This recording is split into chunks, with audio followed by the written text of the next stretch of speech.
Let's now discuss error handling and exceptions. Errors are bound to happen in your code, especially when someone else ends up using it in an unexpected way. We can use error handling in an attempt to plan for possible errors that may occur in your code. For example, if we were to try to write to a file that was only opened in the R read mode, then an error occurs and the script will just stop running completely because you would need to open a file with a write permission in order to write to it. Now, what if we actually wanted the script to continue? In that case, we can use the try, except, and finally keywords to catch errors, create a block of code that will run in case an error happens, and then finally run the rest of the script. That way, even if an error happens, your script can account for it and then continue on. Let's explore how the syntax works in a notebook. Let's begin by discussing the try, except, and else statements put together, and then later on we'll introduce the keyword finally. So here we have our try keyword, and underneath this try keyword is the block of code that you expect might induce an error. And as we previously discussed, this could be something like trying to open a file with only read permissions, and then you try to write to it and you may get an error. So if you try to do that, a particular exception is going to occur. And to give you an idea of what this looks like, if you've ever tried to, for instance, say 1 plus 2, so I'm trying to add an integer to a string, notice here we have type error. So we have a special exception code, type error, and then it has some sort of explanatory text to it, unsupported operation for addition with integer and string. And you can go to the documentation under the exceptions list. So this is docspython.org 3/library/exceptions. And there's an entire list of built-in exceptions here: assertion error, attribute error, import error, OS error, and you can scroll down and you can see all these particular types of errors. And what the except blocks allow you to do is try to catch certain exceptions. So for instance, if there's a particular exception here, such as exception 1, then we're going to execute this block. And then finally, we can have an else statement where if there is no exception, then we execute this block. So let's see this simple example. We're going to try to do the following here. We're going to try to add an integer to a string. And then we're going to say except, and we're going to accept this type error. So we'll say accept type error. And if that happens, we're going to print out a statement saying you are not adding the correct things together. And this sort of print statement really helps out when you have other people using your code, because sometimes these error lines don't give enough of a description, and your print statements can do that, or your print functions can do that much better. And then we're going to say else print everything ran smoothly. So if I run this, and now we see the printed statement, you are not adding the correct things together.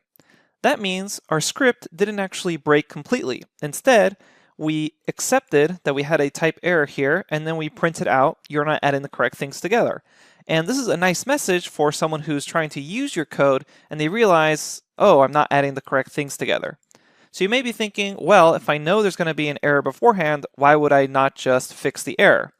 Well, maybe this too is actually an input statement. Maybe it's something like result is equal to input, please enter a number, and then we were trying to cast that number as an integer. So if something like this happens, then maybe someone types in the wrong thing, like the letter A. So if we were just try to this code by itself, and we were to run it here, so I do shift enter, please enter a number. If I enter a letter here, then I get a value error. So it says value error, invalid literal. So I can grab this error code and say except type error, you're not adding the correct things together. Or then I can also add a new exception called value error. And instead of saying invalid literal for base 10 R, what I'm going to say is, hey, make sure you supply a number. So now when I run this, it's going to say please enter a number, and if I hit 3, then it says everything ran smoothly. However, if I try running this again and I input something like y, it says, hey, make sure you supply a number. So now you get a very nice looking script, and even if the user is using it incorrectly, you get some results that make a cleaner outlook versus these value errors with sometimes hard to understand errors. Now, you may also be wondering, do I have to memorize every single type of built-in exception? Well, you definitely do not.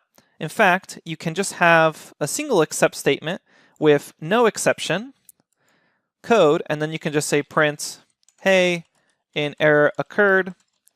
And this basically says just catch any exception. So if I run this again and I input the letter R, it says, hey, an error occurred.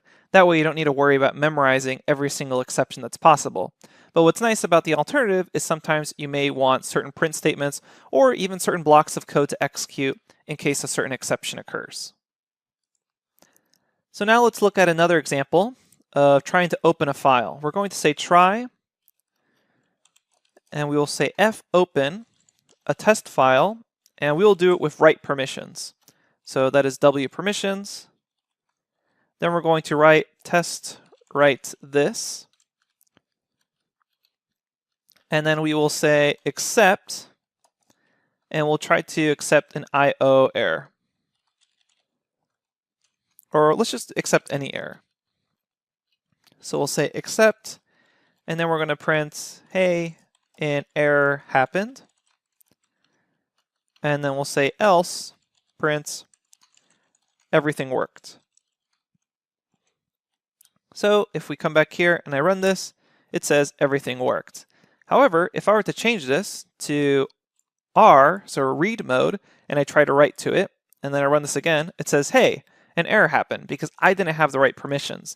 And if I were just to try to run these two blocks instead, without the use of that try block of code, then I just would have gotten unsupported operation not writable. So notice here how my accept allows scripts to continue running even if you have errors that happen in them. Now we have try, accept, and else. But maybe you want the try block of code to run, the accept statement to run, and something else to keep going after both try and accept have been triggered. In that case, you can use the finally keyword. And the finally keyword will always execute even after there's an exception. So we can write here, finally I always run this block of code. So let's run that again. And you can see here that we have try. So we try to run this code. We print, hey, an error happened. And then finally, we execute this block of code. So this is different than else because else only occurred if everything actually worked. And here, finally, this is going to run regardless of things working or not working. And you can see here, if I change this back to W, meaning the try block should work anyways, and I try to run this, then I don't get the exception, but my finally block still prints. So that's how you can use try, accept, and finally keywords when you're trying to handle errors. Excellent work so far. We'll see you at the next lesson.